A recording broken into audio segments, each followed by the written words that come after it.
Hello, this is Super Orange Cat, and I've got some more Toonami news for you today. There was a kind of a bit of a controversy a couple days ago started when someone on Twitter asked Jason DeMarco, who I mentioned before he was the co-creator of this iteration Toonami, and he also has several other roles at Adult Swim. But he's been probably the most vocal in terms of giving out information on Twitter. Therefore, he's kind of the figurehead of Toonami in a way. And someone asked him, referring to Demon Slayer and Food Wars, hey, were those couple of the shows that you mentioned were the shows you were tying up back at Momocon? Because if you remember, back at Momocon, they announced we're getting Gundam Origin. Oh, and there's also several shows upcoming that we can't announce what they are yet. And then DeMarco came out and said, oh no, those weren't related at all. Those shows fell through. And that's going to bring out some questions because we already know that Adult Swim, or Toonami rather, has a strained relationship right now with Funimation. So it's gonna bring one to believe that the shows for question here are Funimation shows. And what people fear most is that there are some of the legacy shows that we were expecting to come back soon. Something like One Punch Man Season 2, something like Mob Psycho Season 2, shows that people were really, really looking forward to eventually being on the block. And maybe those were different shows. Like, it's still yet to be confirmed what those shows actually were. And then DeMarco, I believe, said, like, oh, not yet, kind of leaving out the possibility that someday these shows will be back. But yet again, I feel like this is more of a PR move to basically be like, to calm down people when people start theorizing like I do here, saying that it's Mob Psycho 100, it's One Punch Man, you're not going to get these shows. These shows that we really want to see, screw that, I'm going to watch them streamed. And I guess this wasn't a horrible... At the same time, why even mention that? Like, is there any harm in mentioning, oh, yeah, those were a couple good shows. Those are shows we really had planned that we were really wanting to get, without necessarily having to say, oh, these were the mystery shows we mentioned.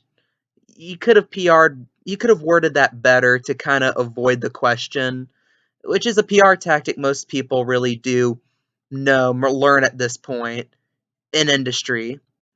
And then there's kind of a bit of another controversy that came out. Anyone who's an Attack on Titan fan who watched the episode this past Saturday night noticed there was something pretty key missing from that episode. A cutscene from after the credits, which is very important to the plot, was completely left on the cutting room floor.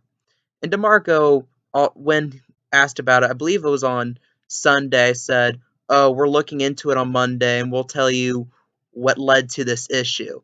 He came out today and said that, oh, by the way, this was on Adult Swim's end. It wasn't on Funimation's end, to try to partially calm down all the, like I said, rumors that Adult Swim and Funimation don't have the best relationship.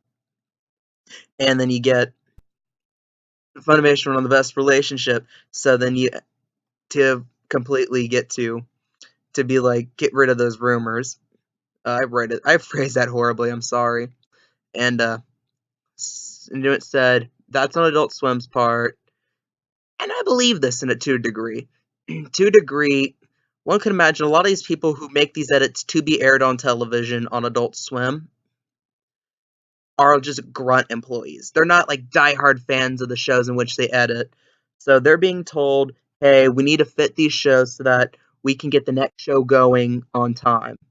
So they see this scene, they're like, wow, if we keep this scene in, we're like 1 minute extra. This scene's 1 minute long. How about we just cut this scene out so everything can start on time? So the Sword Art Online, which is on next, can start right at midnight. And at the same time, man, it's just like, is there a bit of oversight? Like, I still believe there should be oversight by someone at Toonami who looks at this and says, hey, we need to keep this scene in. Can you cut small bits elsewhere? Like in the promos, in and out, cut some time that way. And the whatnot. But they did announce that that scene will be posted to Toonami's Facebook. However, this kind of reminds me of, remember, I think it was last summer, Alien Covenant came out, and what one controversy coming from that film was the fact that two scenes, both of which were actually pretty crucial to the movie, were posted on YouTube, like, beforehand, and a lot of people who came to watch it didn't know that fact. So then they came and watched it. It's like, are we missing something? And it's like 4 or 5 minutes. I think only like three, only like one of the two clips are really diehard crucial to the film. And it's just at the same time, a lot of people were angry about it. They're like, why couldn't you just put this in the movie? We don't mind if it's 2, 3 minutes longer if we see these very crucial scenes. And this is what it kind of reminds me of. Not everyone who wants to watch Attack on Titan is going to see this message and is going to watch it on Facebook. And that's just how it is. Even if you make it very obvious, put it everywhere, hey, crucial scene on Facebook, watch before next Saturday, you're not going to get everyone to watch that. And at the same time, this just wraps up a poor week in general so far for Toonami. But like I said, back to what I said about Funimation, that pipeline is dry. And I believe that a couple of the most recent announcements of shows like Food Wars and Genlock are more not necessarily about the shows themselves, but about the pipeline. Like, they acquired Food Wars to open the pipeline to Sentai Filmworks. And then they got Genlock to open the pipeline to Rooster Teeth. And that's, I think, their new strategy. They're going to try to open up pipelines to as many distributors as possible and hope that one of those distributors one day gets, like, the next big thing. Pray it's not Funimation, and then try to get that show onto Toonami for ratings. I think that's their long-term game plan. Will it work?